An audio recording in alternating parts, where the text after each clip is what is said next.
Good afternoon, everybody. Welcome to the Police and Crime panel on the 20th of November. And just a reminder, of course, this is being live streamed, so anything you say will be retained for posterity. Can I start with by apologising for Christine, who's fallen and broken her wrist. so she can't come in today. No doubt she'll be watching us from home, so get well soon, Christine. Although I do know that the idea of having a pot on your wrist is very useful when you're chairing some meetings. To the agenda. Minutes of the meeting held on the 25th of September 2023. Anybody got any corrections to the amendment to the minutes? Everybody happy with them? Thank you. Apologies for absence, Joe. Thank you. We have an apology from Councillor Helen Ann Smith. She's being substituted today by Councillor John Wilmot. We've also had apologies, obviously, from the Chair, from Councillor Inglis and from Councillor Carlton. Thank you, and welcome to I think your first meeting, Councillor Wilmot. Welcome to. Declaration of interest by members and officers. Councillor Cullen. I work for a commissioned organisation in my paid employment. An organisation commissioned by the Police and Crime Commissioner. Mr. Vaughan Newton. In common with the other independent co-opted members, we all have a pecuniary interest in item 8, and we'll leave the room together at that time. Thank you. Any other? No. Item 4, work programme. Do you want to introduce this, Joe? Thank you. This is where I grab a copy of the report so I can see what I've written. Essentially, the work programme is as the report is before you. It includes a brief reference to the Police, Fire and Crime Panel National Conference at which we were represented, and I understand that Suma Harding, who attended the conference on behalf of the panel, will be happy to update members. Also, just to say, I hope members found the training session that was held on the 15th useful. And we also flag that there will be a need going forward at some point for a confirmation hearing. So at the time we have more information from the Commissioner, we'll reach out to you and work out a suitable date for that. Thank you. Mrs. Harding. Good afternoon. I attended the conference last week, and the first item on the agenda was the AGM for the National Committee for Police and Crime Panels. I'd just like to report we're very pleased that nearly all the panels in the country, apart from one, Devon and Cornwall, have subscribed to our association now. So we're able to represent all the panels and give feedback to all of them nationally. We also have been able to liaise with the Home Office, and there's going to possibly be a hub which will support all police and crime panels. The question is now who will actually host that hub and who will finance it. But the Home Office are very keen to pursue this and give more support to police and crime panels. As regards the conference itself, I think it was the best conference I've attended. They had a question and answer session with 3 commissioners. Joy Allen from Durham, who's relatively new, so she was giving her impressions as a relatively new commissioner. Jonathan Everson, who's from Humberside, who's a more seasoned and well-respected commissioner. And then Roger Hurst, again, who's also a senior. Well, he's been a commissioner, I'm not sure for how long, but for a considerable number of years. We did learn a lot. We did ask a variety of questions, and a lot of the things that came out were quite interesting, including they encouraged panel members to attend public meetings with the commissioners, and also the Humberside gentleman, Jonathan, suggested doing something called Humber Calling, where he employed, well, he didn't employ, but he suggested that we have marking of bikes in various areas of the county, but at the same time do a leaflet drop in that area, which gives an indication of how the police and crime panel works, because we all felt that the majority of the population do not know how police and crime panels work, and they vote without knowing a lot. Their knowledge is poor. So we felt the communication was very important. The relationship between the panel and the commissioner and the chief constable is also very important. We felt that the networking between all the panels was very interesting. And I also like to report that I was quite proud of the fact that I think our panel works extremely well compared to other panels in the country. That's all I'd like to say. Thank you. Thank you. Any comments, any questions to Mrs. Harding? Commissioner? Thank you very much, Mrs. Harding. I would really welcome, panel members to come out with me and the team on visits, and wherever possible. Like we've got the restorative justice launch this week, so you can understand more what we're doing. Please come along. I'd welcome that. Thank you. Perhaps it would be useful if you send us dates to Joe, and if we can attend, we'll come. Councillor Taylor? Thank you. I'd just like to say I've been out on a number of events with the Annual Commissioner and found it very interesting and useful. And this is probably an ideal opportunity just to ask you to confirm that your role is not an operational role. Very, very clear. Operation independence for the police. Thank you. That will lead on to a question later on. Thank you. Any more comments on this report? Happy to. Councillor Wooding. Just wondered if, and apologise for missing the pre-meeting, I wondered if we'd given any consideration to topics we might want to do a further, more deep dive into next year, particularly the subject that I like us to revisit on a regular basis is the statistics around repeat domestic violence and repeat sexual violence as well. And I'm also quite interested in the From Harm to Hope programme. So I wonder if at an appropriate stage during next year's timetable, we could consider both of those topics. Thank you. Certainly the domestic violence one is one that we come back to, as you know, regularly, and we are coming back to that later on in this meeting. Is the report agreed? Thank you.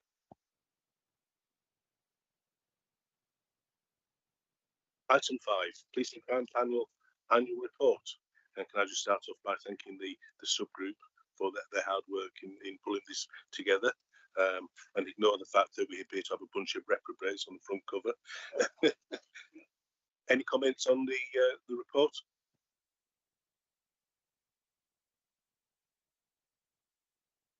Councillor Wilmot. Yeah, just a little anomaly. The logo which is being published at the present in the report is the old red one. If I'll get our comms team to write to you or email you with the new one. Thank you very much. Thank you.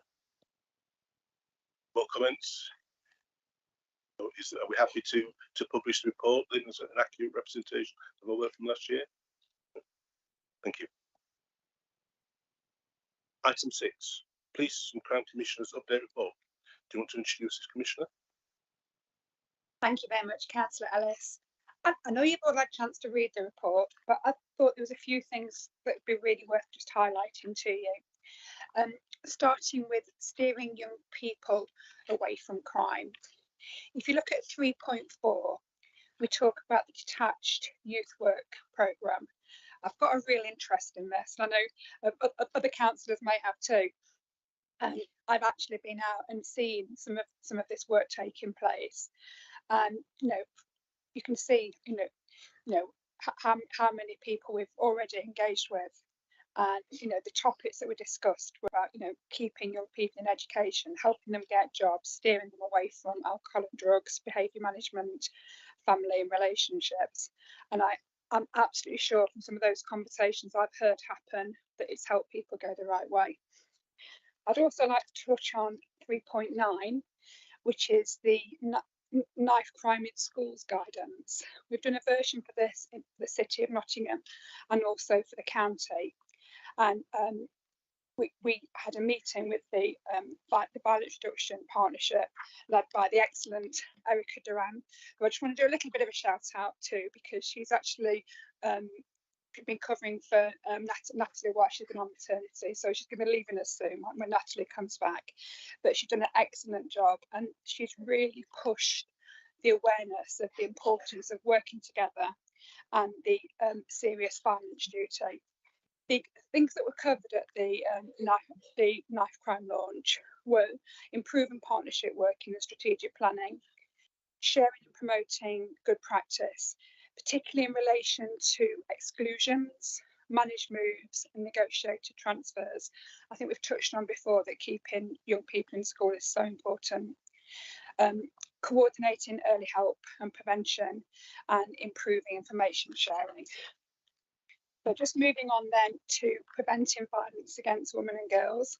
I'm delighted we've finally gotten 2 new people in the team starting today as our Violence Against Women and Girls project lead and commissioning officer. So, you know, this is something that's really close to our heart and we'll be pushing forward with that. Moving on to policing the digital beat. It's Cyber Monday next week, and that is the day we're actually going to have our first in-person fraud partnership meeting, Nottinghamshire Fraud Partnership. I think you know fraud is a growing threat to local residents and businesses, and we really want to ramp up how we're tackling it here in Nottingham. So we've put together a fraud partnership charter, and that's a commitment through lots of different organisations. And we've got some, it's not just public organisations, we've also got key private sector partners like Experian, Capital One, Nottingham Building Society. So we just want to do as much as we can to stop people becoming victims in the first place. You know, we've spoken before about, you know, fraud is the most commonly experienced crime in the country, with over 40% of all offences in England and Wales. So lots more I'm happy to talk to you about on fraud. Moving on to responding to issues of greatest community concern. There's not many meetings I go to where ASB doesn't get mentioned, and I'm really pleased that the ASB task force is working together to identify ASB hotspot locations. We're expecting a chunk of money to be coming from the government in the next financial year, which will help us to do more ASB hotspot patrols. And we've spoken before about the immediate justice programme that's going to get going in January. And again, I'm happy to speak more about it later. Tackling rural crime is the next thing I mention. This has been a massive priority for me. I mean, 2/3 of our county is rural. And actually tomorrow I've got an accountability board with the Chief Constable, and for the first time we've actually asked for the public to send questions in. So I'll be asking on behalf of the public questions around rural crime.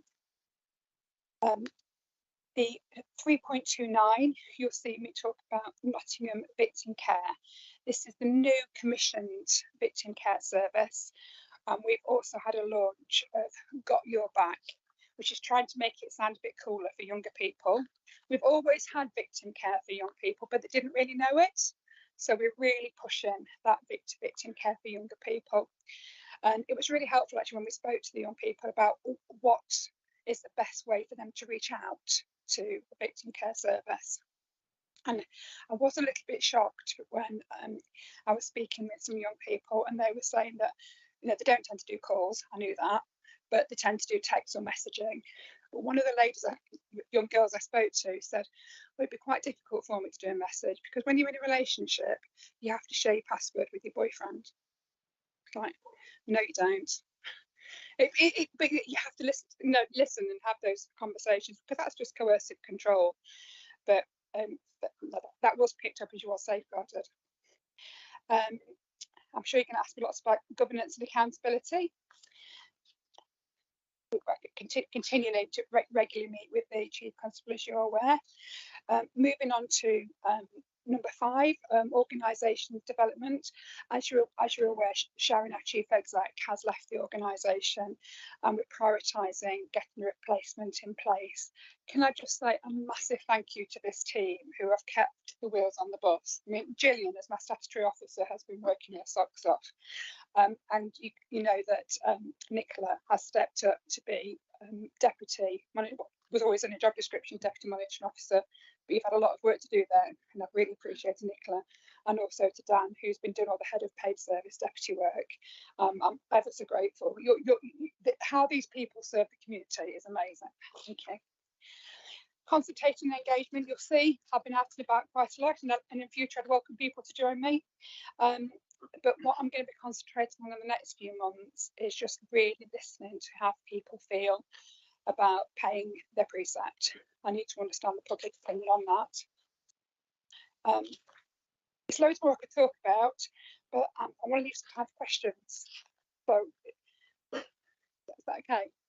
Thank you. As you said, we have got a number of questions. Can I start off with the biggest, probably the biggest issue, and that's community tension. Can you update us on what's happening on community tension and what plans there are to address Islamophobia and anti-Semitism and general feelings caused by the issues in the Middle East? Thank you. After the dreadful incidents in Gaza and the whole Israel-Palestine conflict, it has had a knock-on here nationally, and has touched us in Nottingham and Nottinghamshire too. There's something called OPTALAC, which is a national requirement for all police forces to provide daily reporting on community tension and demonstrations. I have to report that here in Nottinghamshire, we have had 16 hate crimes reported, which we think are specifically related to what's been happening. And officers are really working hard with the communities, both the Muslim community and our Jewish community in particular, to make sure that people know they're there to get supported. We've also had a request for mutual aid in London when the big protests have been happening, and we have been sending the police have been sending vans down to support where necessary, and I'm pleased to say that none of our police officers have been hurt, because that was a worry to me. A gold group has been established to review and oversee any incidents that are linked with this. As it's quite operational, I don't know if you'd like me to ask the Deputy Chief Constable to come in. Thank you, Commissioner. I think most of the key points have been covered. We do monitor not just daily, but every hour reports of any hate crime or tensions that come in. We obviously deploy to suitable protests whenever we're notified, and we're very conscious that sometimes either protests or static assemblies will form without notification, but we make sure that we engage with our staff.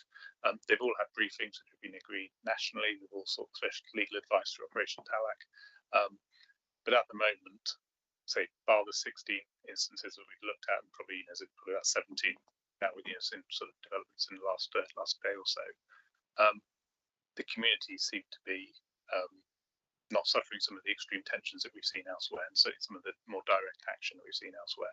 And I think that's probably a testament to sort of the work that goes on through a whole partnership across Nottingham and Nottinghamshire. But no, most of it's been covered by the Commissioner, but it's not something that we're complacent about. We're linking in with the national bodies, we're linking in regionally, and anything we do get, we investigate extremely thoroughly. Thank you. I'll just follow that Commissioner. What discussions have you had personally with the Jewish or the Muslim communities? Well, I tried to do one on Saturday. There was actually an event happening at the mosque near Bobber's Mill, but when I got there, it had all finished. I do regularly speak with the Rabbi Gilly, who's from the Nottingham. I think it's Nottingham Liberal Mosque, Nottingham Liberal Synagogue, sorry. and I've got many Muslim friends. Moving on to questions. Councillor Wilmot. Much. I have got 5 questions actually for you. Do you want them individually, or would you like them all together? Oh, lovely, lovely. Right. The first question is from 6.2 in your report, page 43, paragraph 3.4. Describes the number of people who have engaged with the detached youth work programme and some of the topics discussed. Well, this is one of my biggest issues of early intervention. I think more support needs to be put into early intervention schemes to try and divert youngsters out of crime.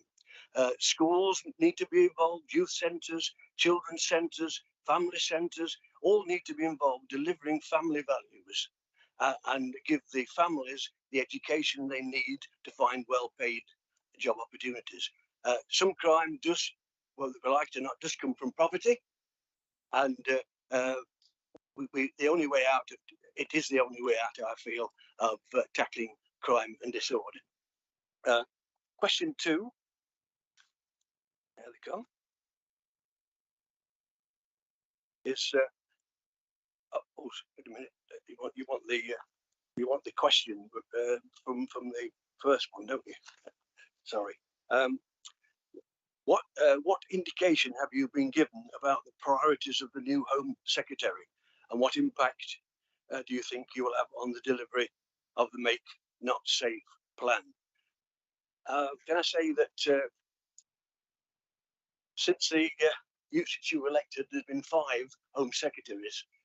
You're aware of that, are you? And no doubt the previous Home Secretary has had a lot to say just recently. And in one of her things, she said that homelessness is a lifestyle choice, and that we should break the law and send asylum seekers to Rwanda, as a Nottinghamshire MP has also stated. I just wondered if, on that situation, your thoughts on that issue. We come to question number 3, which is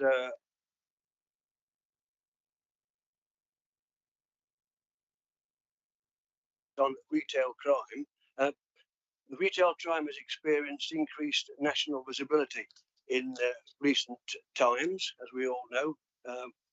We seem to be coming up with the local newspapers in abundance at the time. I wonder if you could give us an update on the rollout of the commitments in the crime action plan, the retail crime action plan, and ask for any risks and mitigations around them you have discussed with the Chief Constable. And is there an update you can give on the interventions in your commissioned to address the prolific shoplifting? Question 4.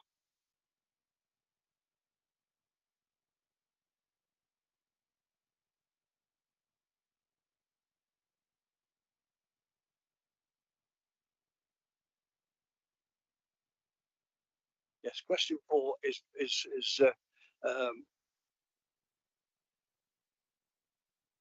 the paragraph 3.3 deals with the confidence in the police, Nottinghamshire Police. It lists the percentage of Nottingham residents reporting confidence in the police in their area. It's from the Police and Crime Survey. Are we happy that, according to these statistics, only half the population of Nottinghamshire have confidence in the police? And finally, in appendix, in the strategic objective 1 in the appendix, preventing crime and protecting people from harm, the statistics show that the adult reoffending rate has increased by 30.9%, the highest rate since 2019. The earliest that this data, that is the earliest that this data covers. This is a huge concern. So is the fact that offenders with substance needs are at their highest? Do you believe that the rising levels of reoffending mean that our intervention work is unfortunately failing? what do you plan to do differently? Sorry, Councillor, Thank you. that last item, what page is that on? Yes, it is. Yeah. Well, question five. This is- What pages are you talking about? Have you slipped onto the next item? No, it's in the next item. Yeah, it's in the appendix of the next item. So come back to that one Yeah. next time. Okay. Yeah. Just the thought to be going on with. Thank you very much. Those really interesting questions. With regards to early intervention, completely agree with you that we must prevent crime from happening, and the earlier we can get in there, the better. Divert Plus is just one of the many schemes that we do with early intervention.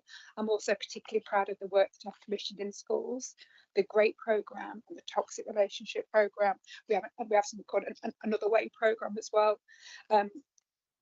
We absolutely need to keep that a priority. The second question you asked was about have I had a chance to speak with the new Home Secretary, James Cleverley? I have. I spoke with him last week.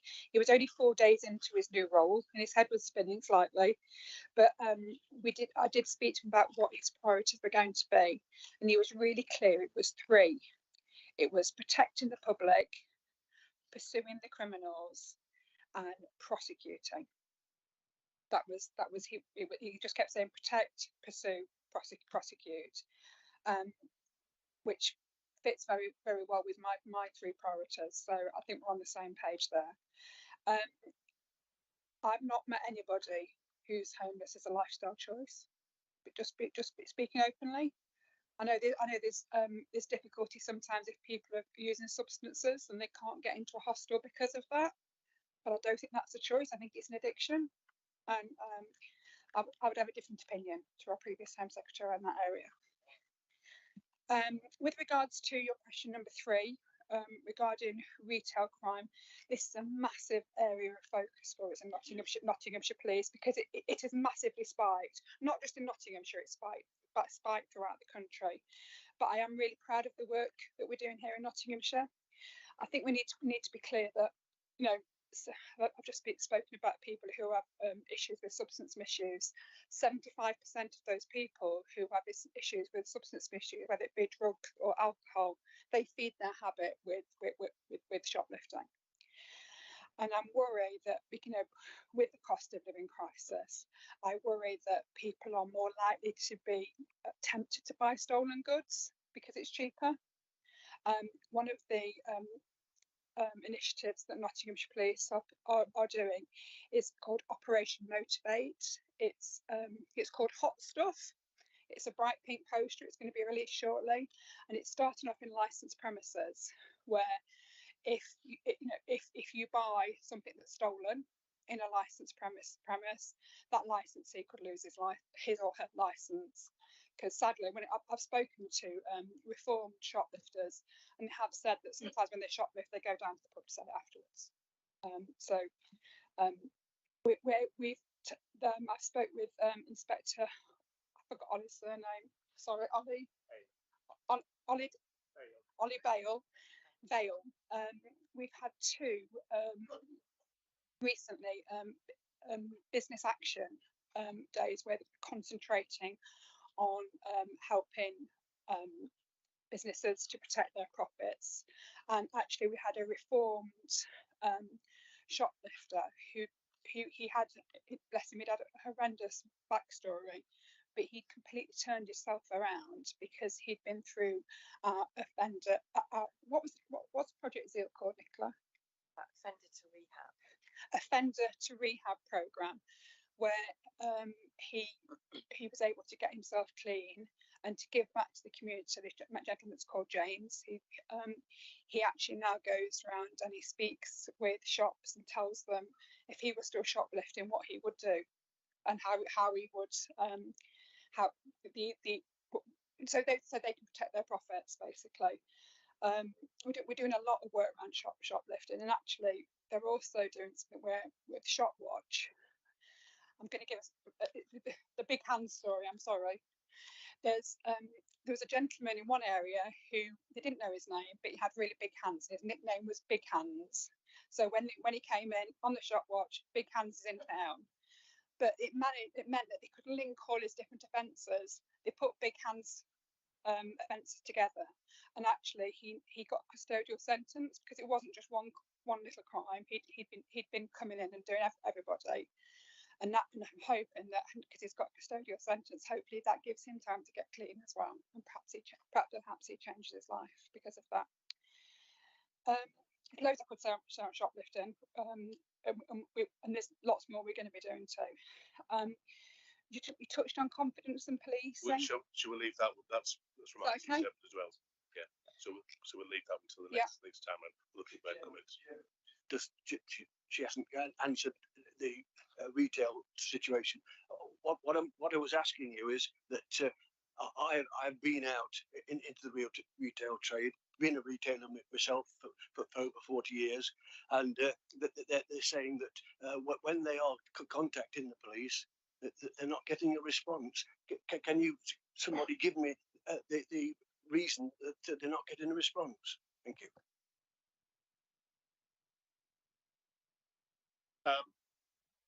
Obviously, any specifics, please feedback to me. I can take back and have ask the team to actually have a review.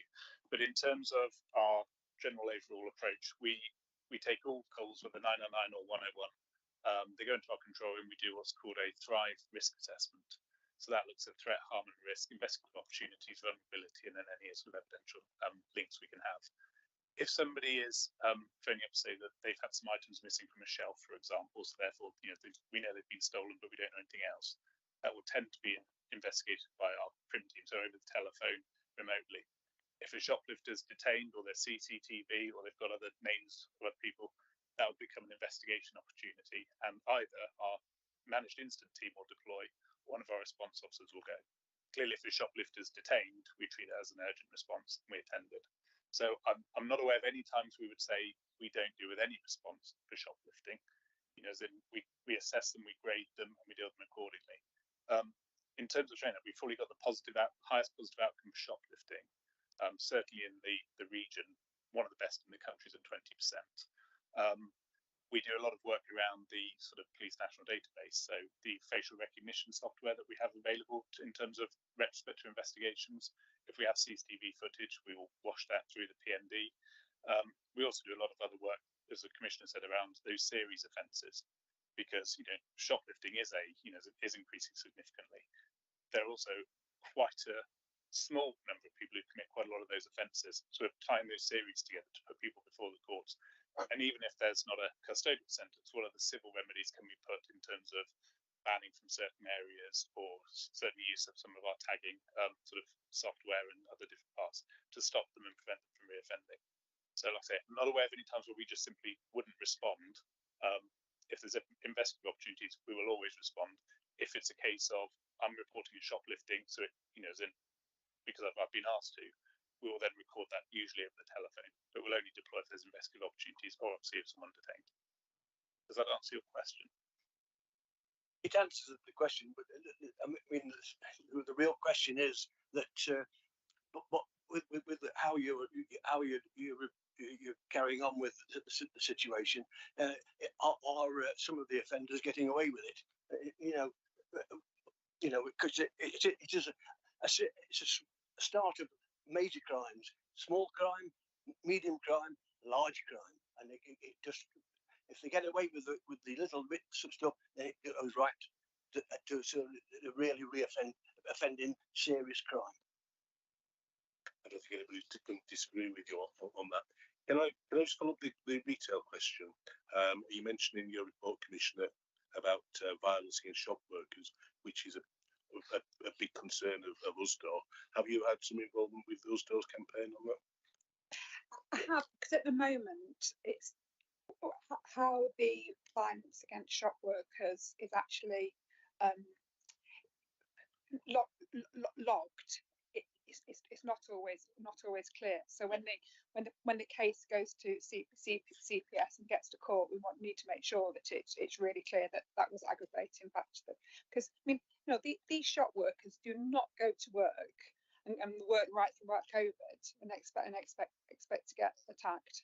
It's you know, there's a national campaign for us, you know, and the Shop Kind campaign just part of that, and I was involved with it with Katie Ford, my fellow PCC, who's the head of Retail Crime for the Association of Police and Crime Commissioners. Thank you. Councillor Taylor. Thank you.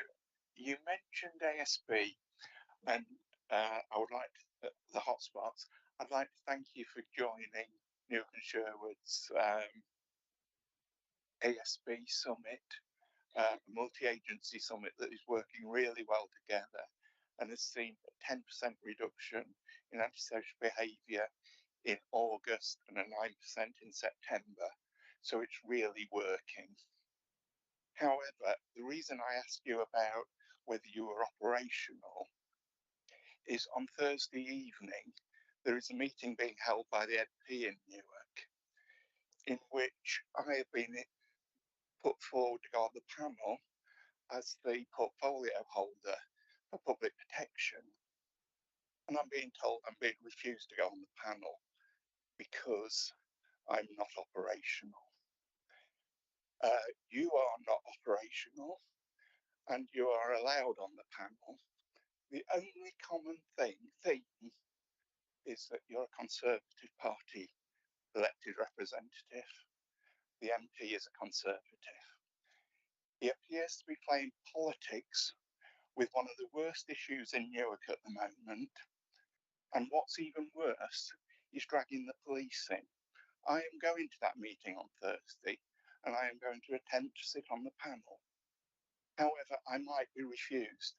If I am refused, that will see the police, 2 police officers, sitting on a panel that is clearly a Conservative Party panel. Can you explain to me how the police are allowed to attend a Conservative Party political meeting on this subject? I think it's an absolute disgrace that politics is dragged into the worst issue that Newark is facing at the moment, and I would like to know how the police can attend it if it is going to be a political meeting. My understanding is that it's not a political meeting, and I've actually seen the invitation that was sent to Newark and Sherwood Council, and I'm happy to share that, because to me it made it clear that it wasn't a political meeting, and they wanted somebody from Newark and Sherwood Council to represent. If I had any sniff that it was be a political meeting, it would be completely inappropriate for police officers to be there. But I checked, because I'm sorry, I can't remember Paul's name. He mentioned it to me. Not the other Paul, the meter. Oh, Paul, the leader of the council. The leader of the council mentioned it to me, and because of that, I did double check. I wanted to see every invite that had gone to Newark and Sherwood Council and the correspondence. And from what I saw, I was happy it wasn't a political meeting. I think the Commissioner and the Deputy Chief Constable have heard that and want to avoid putting the any police officer in a difficult position. Councillor Cullen. Thank you, Chair. Commissioner. We'll worry about the stats under item 7, but just for clarification, I'm looking at page 44, 3.13 and 3.14, which is on page 45.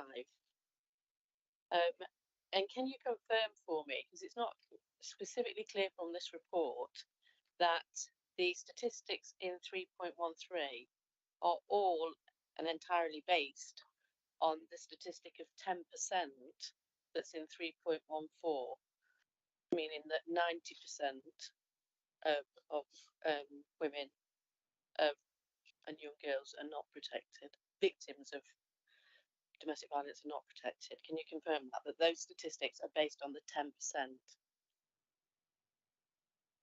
Yeah, that is correct in that, yeah, we get around 16,000 reported domestic abuse crimes in Nottinghamshire each year. Around 10% of those result in a charge or summons that result in them entering the criminal justice system. So that is correct, yes.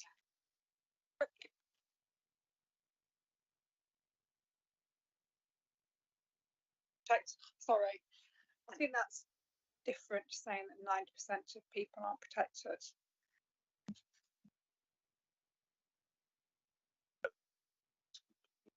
Thank you. The Commissioner just covered it then, because the not protected bit is the bit I really want to try and sort of push back on. So every member of, every victim, every survivor of domestic abuse, sexual violence, gets seen by an officer, gets a PPN, which is a sort of around the sort of public protection notice delivered. It gets assessed by a multi-agency safeguarding hub. Safeguarding gets put in place, whether that is through the MARAC process, through a load of the other different third sector networks who go in and provide this valuable service. It's, don't get me wrong, I'm not in any way proud of or defending the outcome rates in relation to these matters, but it's that protection bit. We'll still, regardless of the criminal justice outcome, regardless of whether the victim or survivor wishes to go for the criminal justice outcome, we'll still do a lot of the other safeguarding. Councillor Woodings. Thank you. Just following up on that, obviously the figures in 3.14 show that 58% are closed because victims don't support further action. But at least 2 to 3 years ago, we were supposed to be doing victimless prosecutions where body-worn camera footage is turned on. And I've certainly done 2 trials, not very many, but 2 trials based on purely on body-worn camera footage and visible injuries, and it says that 10% result in charge and summons. So that, I think that's 32% by my calculation, possibly higher than that, 30, where they fall between those 2 parts. What are you actually doing positively to improve your rate of prosecutions? Thank you, Councillor Woodings. We've actually renamed the victimless prosecutions to evidence-led prosecutions. Just really mindful that there is a victim there, and you might have the figures on the evidence-led prosecutions. We're in our region. We're the CPS holds up as one of the best forces for pushing forward with those evidence-led prosecutions. They are more difficult to do, but we do them. I do agree that we should be doing more. Would you like to add anything on figures? So are you tracking the level of evidence-led prosecutions and seeing an increase in them month on month? Yeah, sorry, yeah, it is actually included in the performance and insight report on page 11 of that report. So we are seeing, we've seen a 3% increase in the last year. We're up to 378 evidence-led prosecutions for domestic abuse in the last year. Still sort of nowhere near where we'd like to be, but it's positive direction of travel. It's been increasing quarter on quarter over the last year.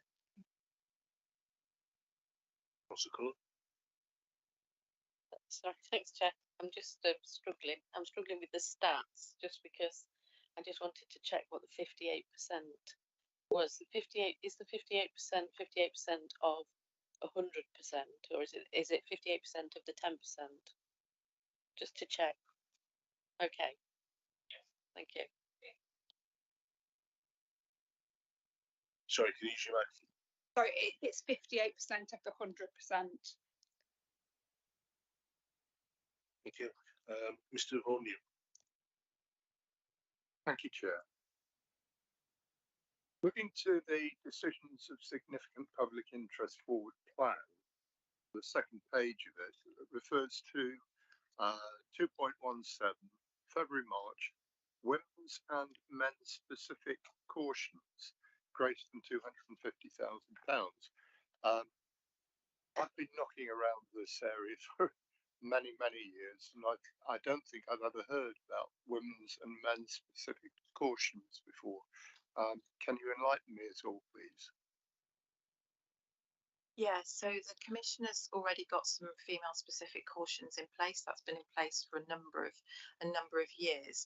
It's delivered by an organisation called Changing Lives, and it works with women who are in custody and who've got a number of other vulnerabilities. It might be domestic abuse, it might be substance misuse, it might be something else, but it's about getting a specialist support service there, because the drivers for female offenders are often very different to male offenders. So that service service has been in place for a number of years.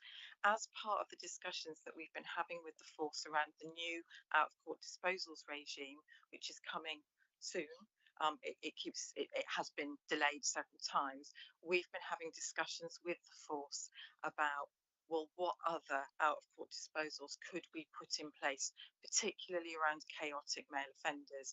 And it kind of links back to some of the questions that were raised earlier around reoffending and around substance misuse.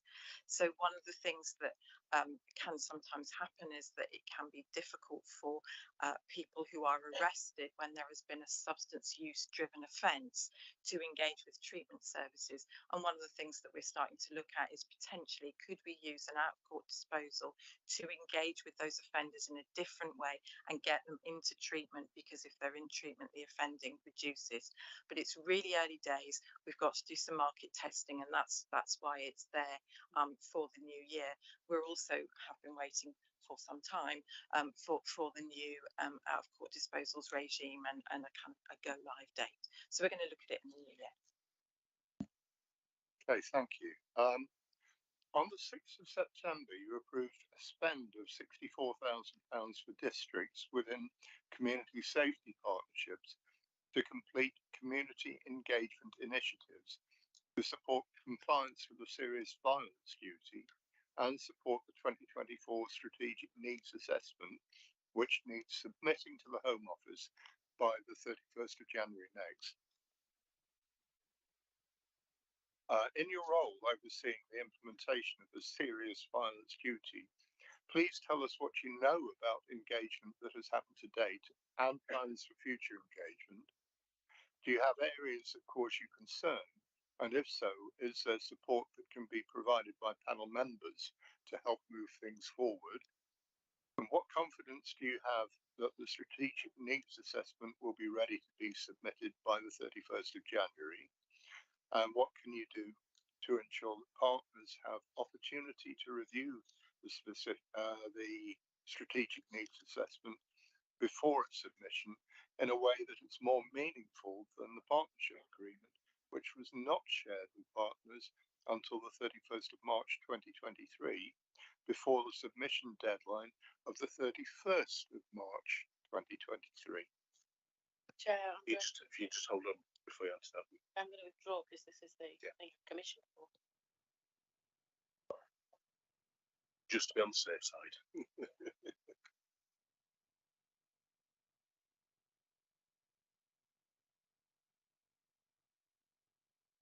Would it be sensible, because that's a really detailed question, would it be okay for me to reply in writing to that to make sure I've got everything accurately? The needs assessment we can pick up on now though. Yeah, so we can provide every assurance that that will be ready sort of well in advance of the deadline, and yeah, can be shared with panel members for comment and input. We've actually started that from a bottom-up approach, so there's been a needs assessment that's been developed for each of the sort of local authority areas across Nottingham and Nottinghamshire, and it's a case of sort of tying together the strategic strands from that. So we're already well advanced down the process. So Richard, was yours to follow up on this? Yes, please. There's just a supplementary on the end of that one, if you wouldn't mind. Do you think that it was worthwhile? Do you think it was all worthwhile with the support that what you've done? And has every district engaged with what's happening with all this? We're talking about getting the serious violence duty implemented. Yes. It's absolutely essential that we get the serious violence duty implemented, and actually, to try and help that happen was why we gave money to the community safety partnerships to build capacity. It's just so important. How have all the districts been involved in all this then that you've gone out to? Yes, I know we have. Yeah, we did find it quite difficult in the time scale, I think it was, wasn't it? Which we talked about last meeting, I think. Yeah. Thank you. Mrs. Hardy. I've got two questions. I just want to backtrack on the shoplifting. The first question is concerning serious crime in terms of gang crime in shoplifting. I have experienced in court people who've been imported into the country to actually shoplift in a gang, going equipped with foil-lined bags to not just take 2 or 3 items, to take thousands and pounds of goods from a shop. And the shops are really struggling with these criminals who are being brought specifically from abroad to steal. What is your opinion about that, and how do you think the force is reacting to this? And it's a national thing, it's not just in Nottingham. Thank you for raising this, Mrs. Harding. I think it wasn't very joined up. I think people didn't realize the forces weren't really mapping what a massive issue this was. A month ago, there was something called Operation Pegasus launched. Actually, retailers have actually chipped a bit of money in, the major retailers, to this, to get some analysts in place to actually map this serious organised crime work that's happening. It's part of Operation Opal, and we are already linked into it, but it is really new. But Nottinghamshire, Kent and Sussex have got a news on the table to get involved with this, and it's being led by, internally through our force, by Chief Superintendent Sukesh Verma. The second question I've got is concerning, I think you referred to it earlier, the immediate justice programme. What assurance can you give that the programme will be ready by 2nd of January, which is not very far away? And what obstacles have you come across in trying to get the scheme to go live? And have you had discussions with the Chief Constable concerning this? And what do you envisage are the challenges in delivering it? And sort of in relation to this, how does it relate to the Local Criminal Justice Board? Because obviously you're involved in that too. There's several questions there. Thank you. I'm actually really excited about this immediate justice pilot. It was something that's took us a while to work out exactly what to do with that. Initially, we thought that it was going to be more aimed at young people, but we've decided just to go over 18s. We've already commissioned an organisation called Red Snapper, who are going to be doing the supervision of it. We've got our fantastic Phil Gilbert's the project manager on this, so I'm absolutely determined really reassured it's going to be delivered. The plan at the moment is that there's going to be 4 sessions a week, two in the county, two in the city, each of those supervising eight people, and then have a mop up day on the Friday. So potentially 32 people going through every week. And we've got. Do you want to say a bit more about it, Nicola? I can do, but yeah.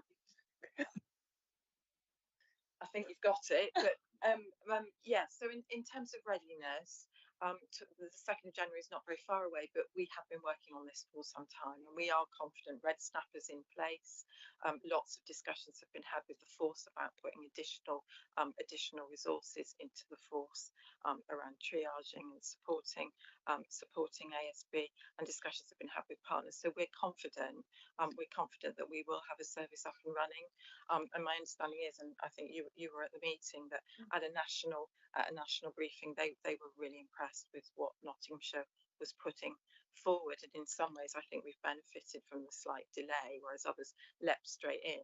It's taken us a little bit longer to get it ready, but it's a more considered approach that I think will be up and running when it needs to be. Can I just follow that up? So am I right then that this won't be something you'll expect local authorities to do? This is something that you will be doing? It's going to be police led, but we have commissioned an organisation to support it. However, if local authorities have an area that needs a clean up and they want to recommend it, this be one of the areas that our immediate justice cohort go down and do, please let us know. And do you think, are you confident that 32 people a week is the level that's needed? I went to the immediate justice roundtable with the minister a few weeks ago, and the other areas are really struggled nationally. There's only been 42 people gone through this programme a couple of weeks ago. The fact that we're going to be doing 32 a week, they're really impressed with. Councillor Taylor. Thank you. Wasn't this the project that you wrote out to us at one point to say that you'd written to the Home Secretary to say you were withdrawing from it? Delaying. If you remember, earlier on this year, we had the horrendous multiple tragedy in Nottingham, and the people who were going to, we've got a slim team here, and it was really important we concentrated on community cohesion. So that was more important at that time. So I asked for permission to delay a start of it, because I really needed to prioritise things. It was a risk though, so I could have lost it completely, but we didn't.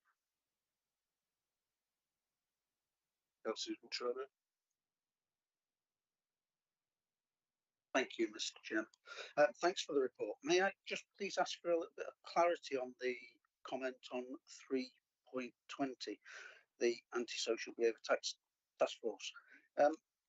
It talks about identifying the antisocial behaviour priority hotspot locations in each authority area that will be subject to targeted interventions. Will we be getting a copy of that? Will we see sight of that? And when might we see some outcome from that, please? Yeah, that can certainly be shared. I mean, the first step has been identifying the hotspots and bringing to our next meeting, which is in December. There'll be one hotspot area identified in each local authority. We've already received quite a few, and I think it will be a case of examining the work that's taken place there, critically reviewing what's working and what's not, and looking at sharing best practice and so on. So that's the first stage, but we can certainly share the outputs of that with you in December. Okay, thank you. And will these interventions be requiring the funding from the Home Office, or will the interventions be happening funding or not? Thank you. This additional funding that's coming from the Home Office for the next financial year, we're expecting £1 million, which will pay between 25 and 30,000 extra hours of hotspot patrolling. We already do something called Operation Grip, which is similar. This is a new version of that. Okay, thank you. Mr. Dolby. Thank you, Chair.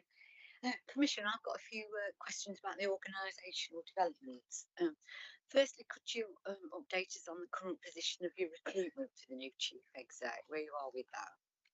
Secondly, thank you for providing the organisational structure, and could you explain, once all your vacancies are filled, whether you'll still be within your budget forecast at the year end? And thirdly, you notified the panel of the fact that you're considering the appointment of a deputy. And so can you explain how this fits with your original campaign, in which you strongly stated you would not employ a deputy like the previous commissioner in order to save money? So looking at your organisational structure, do you feel you have saved money overall with your team in terms of staffing costs? Thank you. Thank you. I'll take those one by one. Firstly, with the chief executive recruitment, as I said, this is a priority. We're expecting the advert to go out this week. We have also asked for quotes from 3 executive recruitment organisations, because it's really important, this role. And I want to make sure that we have a full transparent process, and it gets, wider reach as possible. So we will be getting help externally, like we did when we recruited our CFO, like we did when we recruited our chief exec. We don't have enough capacity to do all that ourselves. So I'm hoping that we get applications when we interview in January. That's the timescale I'm hoping for. But it's such an important post. We need the right person. With regard to the new organisation, the full organisational chart, yes, I am within budget to what I originally planned. We have secured more money for different projects, which I'm really proud of, and I wouldn't have been able to secure that money without the team I've got in place. But to make sure we can deliver those extra projects, we do have some. You can see there's some specific posts which are related to pots of funding, and I'm happy to do that because we're delivering more for people in Nottinghamshire. It was listening to what the panel said last time about me not managing to make all the meetings. It made me consider whether I would be interested in having a deputy. It's not something I ever originally intended doing, but I do. A lot of my job is getting bigger and bigger with the new statutory duties that are put on me, such as through the Victims and Prisoners Bill this week. There's a new statutory duty on police and crime commissioners to oversee delivery of the victim of compliance with the Victims Code. The job of Victims Police and Crime Commissioner is getting bigger and bigger, and I don't want to drop any balls. I want to make sure I can do everything I need to do. So I may consider having a deputy if it means that we can do more, but I'll always absolutely balance that with making sure I'm delivering taxpayers value for money. How do you feel it fits though with your original campaign objective of not having a deputy? I think the job has got a lot bigger than when I originally started. If you look at all the extra things that we have to do now that wasn't in the original 2.5 years ago, I just want to make sure that I can deliver the best for our community. It's not something I'm looking to do before, in a hurry, but I'm not closed off to the idea if the right person was available and I thought they could add massive value to the community in Nottinghamshire. I've always tried to do the right thing for the community in Nottinghamshire, not always the easy or political thing. And if somebody came along that could help us add a lot more value, I would change my mind. Any more comments on questions on item 6? Councillor Mohammed.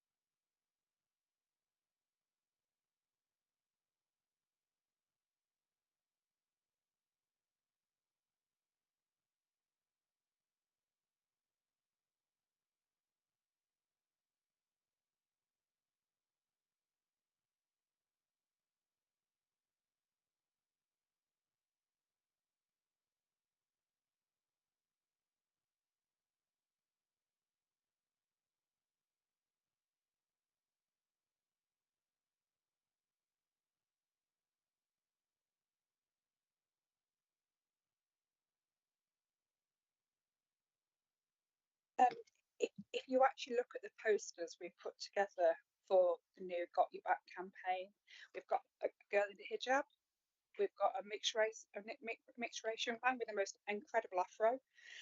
It's making sure that it does look representative, but just on the posters is a great start. But it's also working with our key community partners to make sure that they spread the fact that this is available. And I want to be really clear with the victim care. This is not just for immediate victims. This is for anybody who's affected by crime, whether they've been a witness or whether they're worried about their older brother being involved with crime.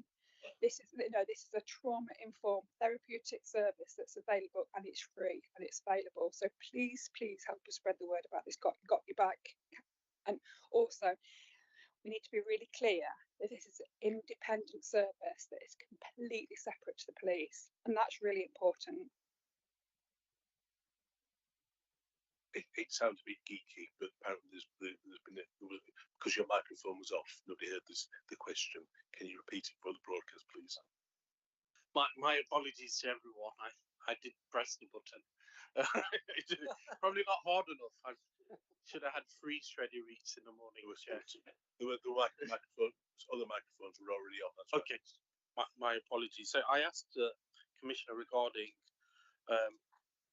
the improving outcomes of victims of crime and ASB paragraph 3.29, that we welcome the Commissioner on Services and the approach to supporting young people and the project called Got Your Back. Given the nature of the demographics in the city, the BAME community is very young, and I was interested in how the Commissioner provide reassurance of support and engagement and an effective service to this cohort. Thank you, Chair. Thank you. Any more questions or comments on item 6? Happy to accept the report and move on. Item 7, the Commissioner's performance update. Would you like to introduce that, please, Commissioner? Thank you. It's okay to pass over to Dan to do this, please. Okay, so you'll see from the paper, we've highlighted a number of key positive and negative exceptions as usual, linked to the very detailed performance and insight report, which is shown in the appendix. The points that I'd like to draw to your attention. So obviously the levels of violence of injury have trended consistently downwards over the previous year. So that's standing 10% below the previous year, 12.5% below the pre-COVID baseline, and that's clearly been underpinned by the wealth of multi-agency activity that's taking place in this area, in addition to the the targeted prevention and early intervention work. Most notably the increases that we're still seeing in levels of possession of weapon offences, that proactive policing activity, which has increased by around 13% over the previous year. We've also included public confidence in the list of positive exceptions for the first time in a long time. And this is cautiously listed here, given the plateauing that we've seen in the decline in public confidence. So that clearly peaked around mid-2021 and has been sort of falling ever since. But over the last 3 months, 3 to 6 months, we've seen a plateauing of that reduction. And in fact, since March, comparing our performance currently to March 2023, so looking at changes over the last quarter, last 2 quarters, we've actually started to see increases in the proportion of residents that feel that police respond appropriately to calls for assistance, understand crime and ASB issues in their area, dealing with the crime and ASB issues that matter most. And this is where we've seen one of the biggest increases in fact every local authority area, and overall a 7% or 8% increase in positive perceptions in that area. We've seen increases in positive perceptions of visible policing in the neighbourhood. So are the police visible in the areas of greatest need? That's increased by around 5.8% over the last year. Sorry, since March 2023. And perceptions around value for money also. So we're starting to see a quite positive picture emerging just over recent months. Granted that there is still some sort of significant discrepancies across or a gap in public confidence really across different indicators in different localities, which we're unpicking and feeding into the force the force board, the new force trust and confidence board. Earning trust and confidence. There came to me. So police recorded antisocial behaviour, as we've mentioned, we're seeing at the highest level a reduction of around 10% police recorded ASB, which has been supported by our police and crime survey. That's showing similar reductions. Granted, we are seeing those sporadic concentrations of ASB in particular localities, which the ASB task force is sort of unpicking. In terms of the negative exceptions, probably like to highlight the first-time entrance into the youth justice system. Although this is now reducing, we are aware that Nottingham and Nottinghamshire is an outlier in terms of first-time entrance into the youth justice system when compared to other similar localities. So we are obviously undertaking that exploratory research to understand the issues and drivers from that discrepancy. Road safety is also a newly identified emerging issue of concern. So we're seeing a 12% increase in killed and seriously injured on Nottinghamshire roads, according to the latest report. And we're also seeing rises in public concern about speeding and reckless driving, as identified in the police and crime survey. There's quite a lot of work that's happening in this area. Obviously, concerns as we head into the period of the year when we do see increases in road safety issues and KSIs over the winter and Christmas period. And there's quite a lot of messages that's taking place at the moment to sort of prepare and prevent and identify that risk. We've got a new Speedwatch recruitment campaign which is underway, soon to be launched in the city. We're looking at establishing, or the force are looking at establishing new schemes in Mapley and Aspley, and get some learning from the West Midlands in terms of their street safe scheme. And the final area, negative exception to highlight, is the reduction in the positive outcome rate for stop and search. So this is where the outcome of a stop and search is directly related to, is directly linked to the reason for the stop and search. And we have seen a reduction over the last year from around 43% to 36%. And that's something that we're tracking closely, and continues to be scrutinised through our independent community scrutiny panel. I think sort of a positive to be drawn here, though, is that we are also seeing a reduction in levels of disproportionality. So BAME disproportionality within the stop and search statistics has been reducing over the last year, and it looks set to continue to do so. Just a positive summary. Thank you, Dan. Councillor Wilmot, do you want to come back to your? Yeah. I'll rephrase my questions I've got. Paragraph 3.3 deals with the confidence in the Nottinghamshire Police. I just wondered if we are happy that, according to these statistics, only half the population of Nottinghamshire has confidence in the police. Looking at the table on page 64, it does say that, in fact, Bassett Law only has a confidence rating of 40%, which is alarming as against everywhere else. I don't know why that should be so low as against the others. It's mind-boggling.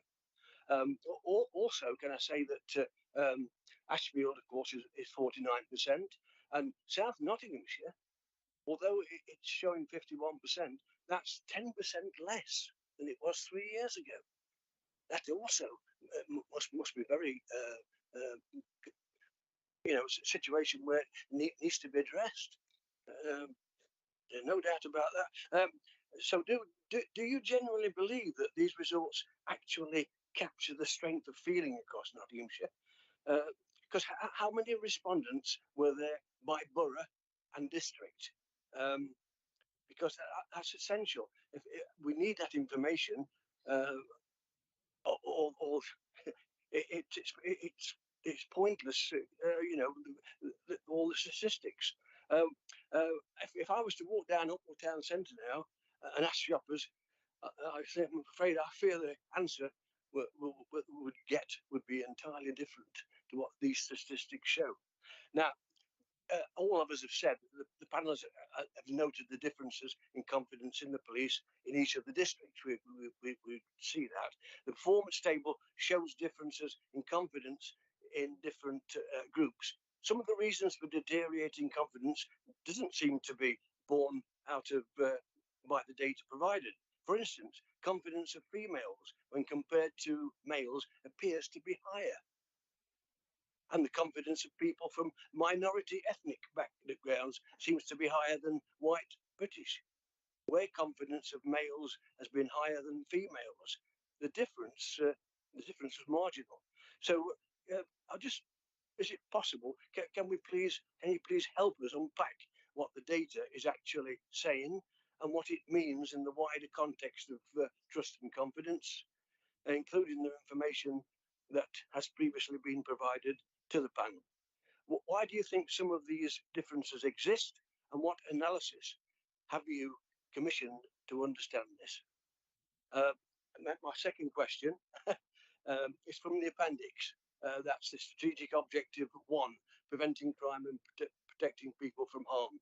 The statistics show the adult reoffending rate has increased by 30.9%, the highest rate since 2019. And that's, of course, is the earliest that this data covers. That is a huge concern to myself, and I would think all the panel would be very concerned about that. Do you believe that the rising levels of reoffending means that our intervention work is not working? What do you plan to, or what do you plan to do differently to alleviate the problem? Thank you, Chair. Commissioner. Thank you, Councillor. You started with this by saying, am I happy with the levels of confidence? No, I'm not. And when I recruited the new chief constable, one of the reasons that I thought she'd be the right person for the job is how she presented to me about how she will build trust and confidence in the police. And it's not a quick thing to do, but how the work they're doing to prioritise increasing neighbourhood policing and the work that we've got coming in the prevention hub and all the stuff that she's doing, I think we will see a difference. I'm going to pass over to Dan because it is a statistically significant piece of work that we do with the police and crime survey, but I'll let you talk more about it. Yeah, it's actually it's one of the most sort of robust pieces of social research that we undertake. It's a longitudinal survey, so we started in 2017, I believe, and we've been tracking it every quarter since. We capture the views around 4,500 residents each year, and that's part of a representative sample at community safety partnership level. We've got an absolute wealth of data to be digging into there as it's built up over time, and we're still not fully sort of maximising its potential, but we're set to do so as part of the new Force Earning Trust and Confidence Board. We've done some sort of deep dive analyses over the last year, which we can share with the panel if we haven't already. I believe we have shared some analysis, but obviously the picture's changing all the time. And just to address that point that you raised around the 52% of people having trust and confidence in the police, I think to put that in context, that's based on I think five different potential responses. Those that strongly have confidence, neither agree on or disagree with the statement, or it's basically a 5-point scale. And the 52% that we show you there is those that either agree or strongly disagree. The vast majority of the rest fall into the neither agree nor disagree. So in terms of, if we're comparing those that have confidence to those that say that they expressly do not have confidence in the police, it's a very stark disparity. I think it's around 13%, potentially even lower, that feel that they don't have confidence in the police. Well, why didn't we say that? But you said then. That sounds a lot better, doesn't it? But let's remember, this is a national issue with confidence in policing. But when it comes to it, people pick up the phone and report to the police when they need help. In fact, calls are increasing. So if there was a real lack of confidence, people wouldn't be reporting. Would you like to come and just talk about the new board we've got? Yes, thank you. The Chief Constable's new priorities, one of the key ones of the three, is to earn trust and confidence of the community. And we're really keen that it is to earn trust and confidence. It's not something that we think is just going to be given. The new board has been set up that looks at all issues that can affect trust and confidence, because we know whatever we say or do or go out and try and do from even this meeting, it won't have an impact on 99.9% of the population. It's how they feel, how we interact. So it looks at issues around stop and search, our use of force, our speed of dealing with complaints and resolution, how quickly we get to different matters, because it's the bit that really the stories people tell will affect our confidence. If you look at the sort of satisfaction levels for people that we actually deal with and engage, sort of domestic abuse and hate crime tends to be in the high 80s in terms of, so when we actually have interactions with people, they are satisfied with the service that we deliver. It's those other people that just sort of actually quietly get on with their lives, we very rarely have interactions with, but then are reporting either no confidence or probably equally as bad, not sure if I've got confidence in the police or not. And in terms of, do I think 52% is acceptable? Absolutely not. Do I think 13%, so over 1 in 10 of our population having no confidence in police? Absolutely not. It's a disgrace. But the Earning Trust and Confidence Board, which is only sort of one of 3 boards that we have in the force at that strategic level, really is just looking at that trust and confidence, and that shows hopefully how important we are treating that. Thank you, Councillor Taylor. Do you want to follow up on this question? Yes, please, on this one. You said that it was a national position, and I wonder whether it's there as a result of 20,000 officers being taken out, and the fact that now they're being replaced, then they've been replaced experience with newbies. The fact that we sometimes see in a division one officer that's got more than a year's experience, so that contributes.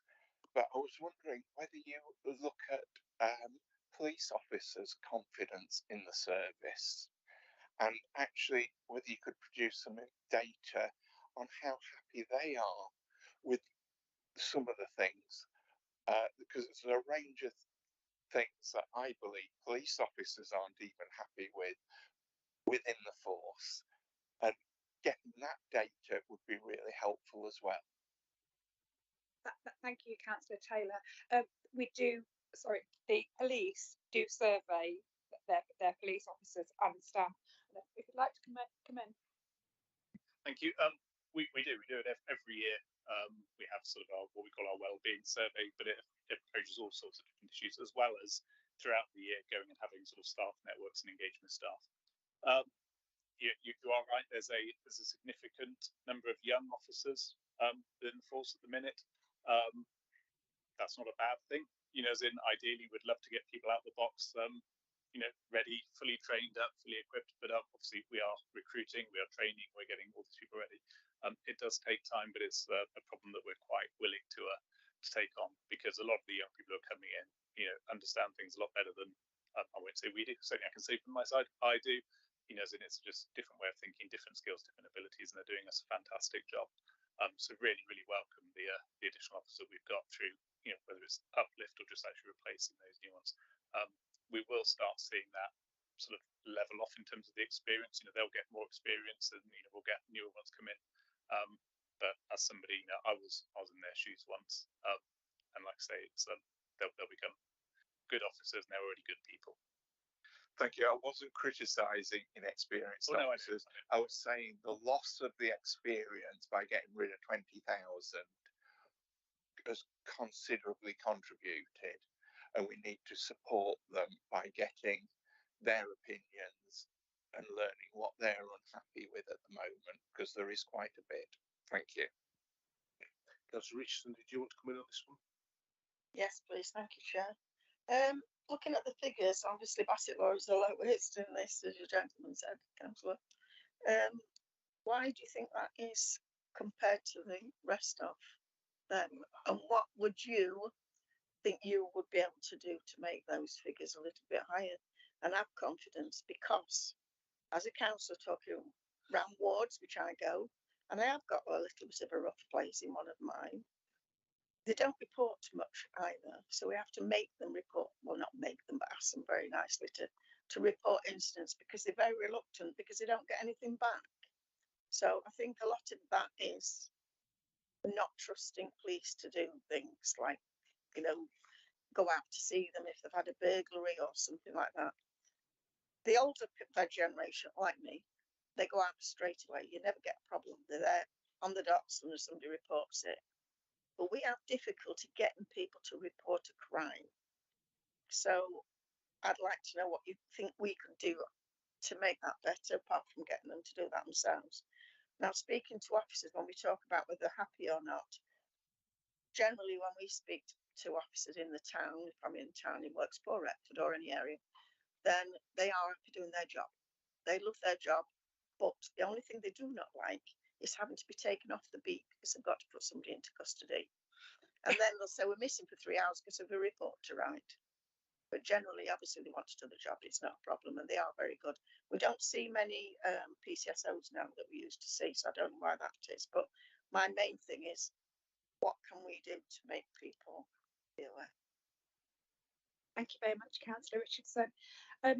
You've got a fantastic team up at Bassett Law, and actually they're punching above their weight when it comes to bringing crime down up there. But I don't think we're getting that story out enough. When it comes to resources across the whole of the county, if you think of all the different neighbourhood policing districts, we've got 12. So if you split them down into, how many police officers they should have, based on demand, Bassett Law's actually got more than other areas. But it's such a vast area, you don't always see that. And also the police officers that are in Bassett Law, more of them are trained to be response. So because you're covering such a big patch, aren't you? And when I speak to any police officer, all of them say they'd love a custody suite at the end of the road. Everybody wants a custody suite closer to them. And sadly, some custody suites were closed way before I joined. But we have looked at the custody suites in Bassett Law, and when we crunch the numbers, sadly, it just doesn't work to put one back. We have the two main custody suites now, one in the city and one in Mansfield, and there's enough capacity in those custody suites for the detainees that we have. And I know it's frustrating that officers sometimes have to come down and bring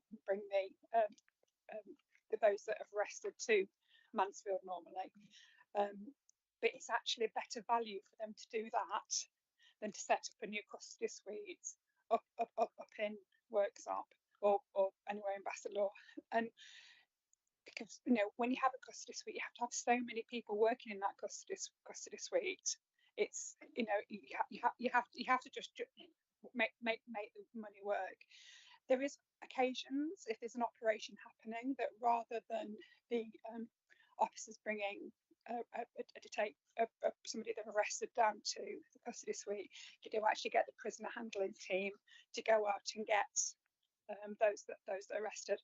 The sergeant makes those decisions because they always want to make sure they've got enough officers in the patch doing what they should be doing. But it is a juggle. I just wondered on that point, Commissioner, custody suites comes up fairly regularly. It sounds like you've done some work on it.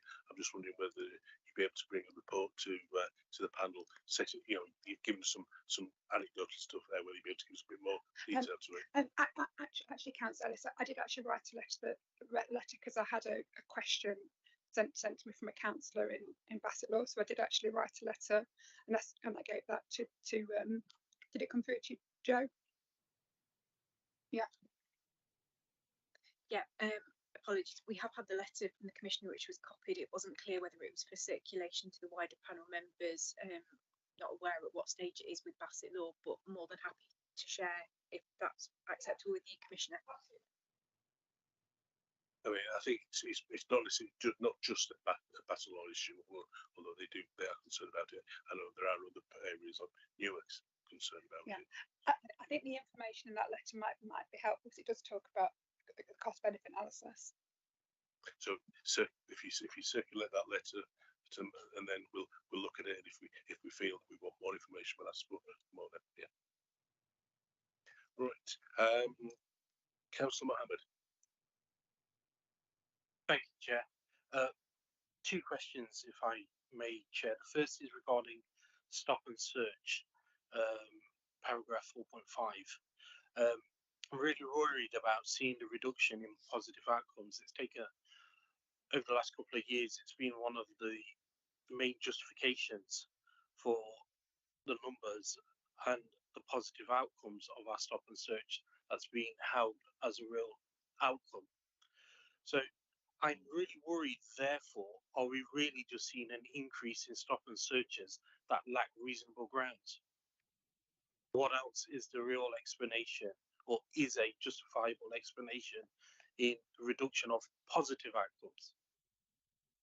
Yep. Wanted to make that clear. The second question is regarding paragraph 4.1. It's the first time entrance into the youth justice system, and why we are such an outlier, I really needs to be looked into. And I'm wondering, is sufficient deep dive, or what are your plans regarding this? And going back to my question on stop and search, the independent, we seem to be relying a lot on your independent scrutiny panel. Have they produced any report, or are you doing a review of its outcomes? Just those two bits there, Chair.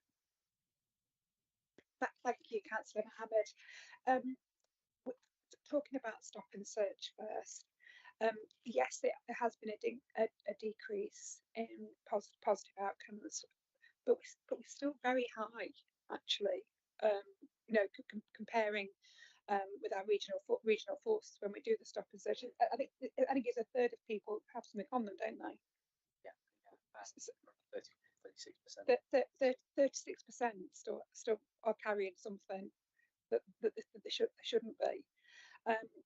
I do rely on my independent advisory group to do the scrutiny on this, and you know, they check the body worn camera, they rag rate the stop and searches that they dip test and see, and there will be a report coming to you with regards to the work they're doing. It's I ask questions of this regularly with my chief constable, and I'm really happy that there's no deterioration in reasonable grounds for searching. And there's been no sign of that from the independent scrutiny panel either. Also, we'll bring a paper to you for the next February. We're doing a paper on the independent scrutiny panel and the work we're doing, and it's not just on stop and search. We're also they're also looking at use of force for me. So when people are handcuffed, and you know, I'm really alive to it and watching that. With regards to the first time entrance for young people into the criminal justice system, this has been a problem that I inherited. The deep dive is a good place to start. Getting that the academics to look at what's happening here that's different to other places. Because I at the moment I don't understand why it's happening. Anything to add? Just the obviously, yeah, the Nottinghamshire University's academic report. So that is due to report in early next month, actually in 3 to 6 months' time. That'll be concluded. I think that's it, actually. Sorry. Can I just say, I think we'd like to come back to the Trent report, Trent University report, once it's published. And like Councillor Mohammed, I was concerned by the stop and search. Is the report saying that because of increased training, there are more stops and search now being recorded, and that before this training, there were a significant number of stops and searches where they weren't recorded, and they had a negative outcome? I think whenever we introduce a new recording system, you know, we do tend to see sort of changes, slight changes in sort of the recorded figures. So I think we're still unpacking the extent to which that's a result of transferring to the new system. Yeah, let's come back. Yeah, please, thank you. The bit of transfer to give reassurance on is that the previous outcome that we had, that sort of hovered around 42-43% positive outcome, was by far the highest in the country. With our stop and search, the grounds that you need to stop and search somebody is obviously a lot lower than the grounds to arrest them for that same offence, which obviously I know sort of goes without saying. But in terms of the quality that we're seeing of our stop and searches through whether it's scrutiny or supervisor dip testing, they're all still there. When we look at our complaint feedback that we get, which we go proactively outwards to sort of check on some people, again, it's it's still a relatively low level of complaints, relatively high level of engagement. So I'm not actually probably as nervous as it sounds by a 13% drop in other areas, because I'm confident that they're stopping and searching people that they have grounds to stop and search, and that doesn't always lead to arrest. It doesn't always lead to a positive find, but they're actually out there with grounds doing their jobs. We haven't introduced in a very long time the section 60 powers where you can just stop and search anybody. So it's not that that's skewing anything. I think it's just actually at the moment they're recording a lot of stop searches. We've made it easier to capture the accuracy of that data through the applications that we now have. So that could play a part, but I think a lot of this is actually down to sort of proactively going out and trying to keep the community safe, and it's still at 36%, which still is actually one of the highest, certainly in the region, if not the country. Councillor Trona. Thank you, Mr. Chairman. I've got a couple of things, if I may. One, just coming back to the Bassett Law custody suite. I have seen the letter and I can concur that there's some information in there that's useful and would be useful for panel members to see. I just wondered whether, given the comments about police numbers, whether we could have sight of the actual police number distribution across the districts. Because whilst we're being told that there are more police officers in Bassett Law than our relative percentage or however it's being distributed, there are 2,500 police officers and PCSOs just over. If I assume that half of them are in central roles, that's still leaving over 1,250 police and police officers. Bassett Law contribute, if my memory serves me right, in and around 12% of the police precept. We certainly don't have 12% of 1,250. So that's one. So the question is, could we have sight as a panel of what those numbers are, so that the comment is evidenced, please? Secondly, just on the confidence numbers, it's good to see that the number has levelled out, and hopefully that is some green shoots that we can start to see in the new year, and something that we can have confidence in, because you know, Chief Constable Maynell did say that public confidence was the #1 priority, and that's great. Just supporting the comments from Councillor Richardson about reporting, one of the things that I'm getting regularly is that we don't report in Bassett Law, and maybe that does reflect some of the numbers, and I certainly do say to people, both personally, online, whatever it may be, that you must report to 101 and report it as a new crime. And where people have got issues of anonymity, I'm telling them that they can report anonymously, or to use my details, quite simply, but please report. And coming back to the antisocial behaviour element, I've seen some evidence in some parts of Bassett Law where things have been attended to that weren't previously, so some improvement, but I'm still getting correspondence from people, and just this weekend I've had 3 people from the same issue that we raised together about Worksop in the last meeting, the Canch area, where I've got a businessman who's telling me that he is seeing antisocial behaviour, criminal damage taking place in the Canch. He's reporting it to police, nothing's happening. I've got someone working in the library system, I'm not saying which specific one, but we've got the library in the Aurora Centre that's subject to verbal abuse and threatening behaviour on an almost daily basis, and that's coming through him as a staff member, and he's saying that that's happening on a regular basis. I've got someone who only moved into the area on Memorial Avenue, into the new flats arrangement last week, who told me it's like watching a thriller video. Around 6:30 at night, all the ferals come out and they start ripping things apart, throwing things, and they're not seeing the police. And I'm sorry, and I'm not trying to be critical here, but we asked at the last meeting, can we please have a presence? And I know that you're undertaking the hotspot analysis and all that, and that's great, appreciate that. But please, can we please have presence on the Canch on a not irregular basis, even if it's just to sort of extinguish some of the stuff that's going out. But the district council is spending money on new equipment. Only the other night, 2 nights ago, we've got a group of girls, unfortunately teenage girls, trying to burn it down, and it's being reported or not reported because people say I'm just not bothering because nobody comes out. I'm saying, look, you must do. So please, if it's just one area, can we please have someone attend the Canch? Thank you. Councillor Trona, thank you so much for your support in encouraging people to report. That's absolutely vital. I know the Canch area. I know that we've got one of our safe refuge cameras, and we put more. There has been more CCTV up there, but it sounds like it's not enough. And Commissioner, I'm not trying to be difficult here. They're not interested in the cameras. They wear hoods. You want to come do some public visits, I'm more than happy to come and support, but let's do it when it's dark. Yeah. I'm sure Councillor Richardson as well. Can I absolutely take you up? Yeah, to come and walk it with you. and it'd be good if we can get our neighbour and inspector Hayley Crawford to come to us too. That would be okay. Yes. Okay. Yeah, Councillor Cullen, was yours on the same issue? Was yours on the same issue, Councillor Taylor? Thank you. There was two. There was the ASB that's being mentioned, and Inspector Charlotte Elam has been doing a fantastic job supporting us, and we've managed to get that reduction. But it's meant extra officers being put in to the town centre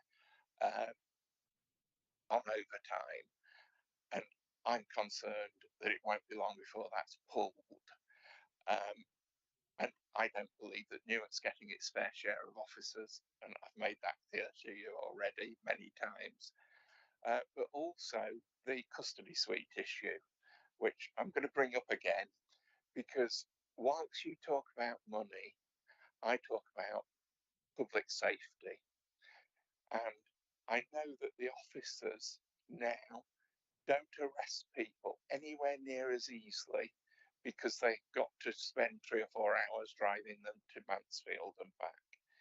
They're also put pressure on if they arrest some people under 18, unless it's a very serious offence.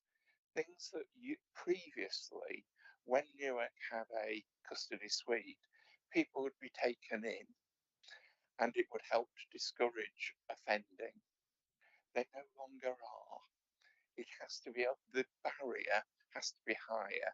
And I wondered if you could do a report on how the change in arrest rates since Newark and other custody suites was closed, because I don't think it's just about money. I think it's about policing and it's about public safety.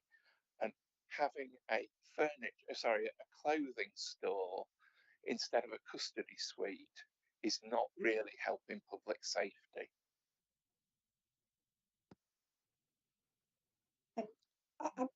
We're using that space as a clothing store because I wanted every bit of Newark Police Station to be used. The rates for arrest had actually dropped before that custody suite was closed because of voluntary attendance now. I might let the Deputy Chief Constable come in on that. Yes, thank you. And it's probably part of the background is that often it's used as that we don't have a custody, therefore we don't, as an arrest situation. The necessity test came into law, so it's not a Nottinghamshire practice; it's a national practice. Came into law a few years ago, which saw a downturn in the number of people arrested for very good reason. So it can't be used as a sort of dissuasion tactic or a punitive sanction anymore. It's got to fulfil the Police and Criminal Evidence Act necessity test before a custody sergeant's allowed to bring them in. So that saw some drop off. We introduced voluntary attendance, at the same time through again the same legislation, which allows people to be taken to a non-designated police station. So any of our police buildings where we'll have digital recording devices where somebody can go through the interview, be with a solicitor, and any case phone decision can be made. So although arrest isn't always there, there's what's called voluntary attendance, which results in the same outcome. Probably one of the other key issues is that when we were looking at the custody suite closures many years ago, because it takes probably 8 sergeants, 8 detention officers to do 24/7 custody suite opening, and those times we were seeing quite frequently some of our smaller custody suites with 1 or 2 people in, so literally be 1 sergeant, 1 detention officer, 1 or 2 prisoners. So we just had to look at that value for money of all of those different people, and especially all of the different infrastructure that we need to put into a custody suite to keep it maintained up to standard in the safe according to APP. It was a balanced decision to be made. But I do think that we've introduced a lot of other measures that can allow people to still be dealt with the criminal justice system without necessarily having to go to a if you pardon the flippancy, paste of bars on the window. They can come into a police station and be interviewed exactly the same way as they would be if they were in custody with a solicitor, with the investigating officer, and they can be charged, cautioned, or released under investigation from those suites. So just sort of those numbers of arrested versus those numbers of people dealt with, our positive outcome rates are still relatively good for those areas. Thank you. I only hear though the argument about money And as far as I'm concerned, public protection is what I want to hear about. And you've mentioned those things, and they may be right, but if you've got 3 sergeants and a number of people in Mansfield, reduce that down to 2 and have 1 in Newark, and that can work. It doesn't have to be a 24/7. There are options that I believe Newark's lost too much, Worksop's lost too much, and it's time we get them back. It's gone too far. We're not here to negotiate staffing levels, but it does occur to me that it does come up quite regularly, and I wonder whether we've got the budget workshop in January, and I appreciate why the Chief Constable might not want to discuss staffing levels in a public session, but I wonder whether that would be something we could do. We could, as part of the budget workshop, have a private briefing on how staffing levels are arrived at and where we are at present. Commissioner? I just also wonder, for those that haven't had the opportunity to visit a custody suite, whether that would be useful again as well, because then you can see, how much staffing has to go into it. And I think when you can see it, it helps you visualise. And there is that bit about, we want as many police officers on the ground as possible. That's really important. Yeah, we're very proud of the custody suite. Moving on, Councillor Cullen. Thank you, Chair. My question isn't about this. I'm just going to say that in my life, I work with a number of young people who are waiting to be arrested for breaches of bail conditions and don't get arrested. It goes on for weeks and weeks and weeks because there's no capacity to arrest them and deal with them. So it's a very interesting thing in the question of custody suites. But my question is, violence against women and girls is really, really important to me because, firstly, because I'm a woman and I'm a mother of daughters and I've got granddaughters. And I'm guessing it's really important to you as well, Commissioner, because you made it a flagship project. So we mentioned earlier in the other report, we established that we're dealing with 2 different sets of stats here. We've got the 100% of reported, and then we've got 10% that actually get through to conviction and anything, being done there. So I'm going to ask you a question on 1C, which is on page 73. So performance data shows that there's been a substantial increase in the number of disclosures made under the domestic violence disclosure scheme and in the number of stalking protection orders granted, and promotion and awareness raising of these options is highlighted. So please, can you talk us through what the increases mean in terms of outcomes for victims, and how do they work alongside other interventions that you've already commissioned? And then I have a second question for you, which is on 3C, improving the victim's experience.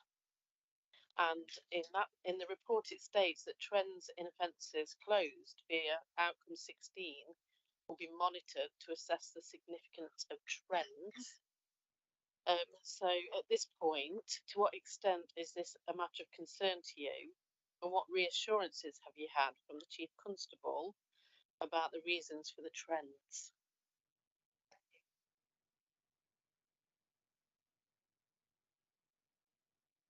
There's lots of different protection orders, and actually that's quite an operational one that I'll pass over to the Deputy Chief Constable on the stalking protection. Okay, thank you. In terms of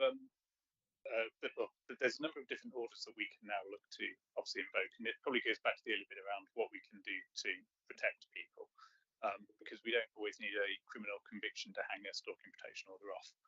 So we will always look to try and do those where it is appropriate. They are quite a niche bit of legislation. We wouldn't look to put them on sort of to everybody who we suspect stalking, because the definitions and everything else is obviously very different to what we need to do to protect the victim or the survivor of it.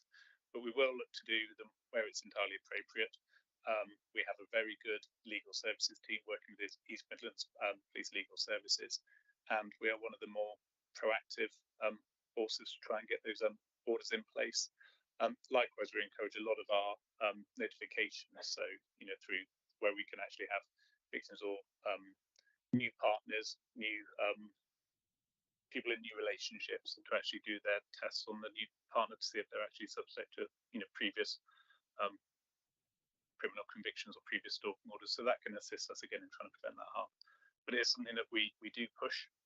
We do look at it. We look at it alongside domestic abuse protection notices. We're one of the pilot forces for the domestic abuse perpetrators on licence programme.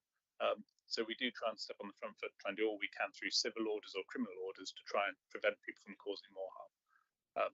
In terms of what outcome that gives us, it's probably still too early in terms of, does it truly prevent or does it delay, or is there any other bits?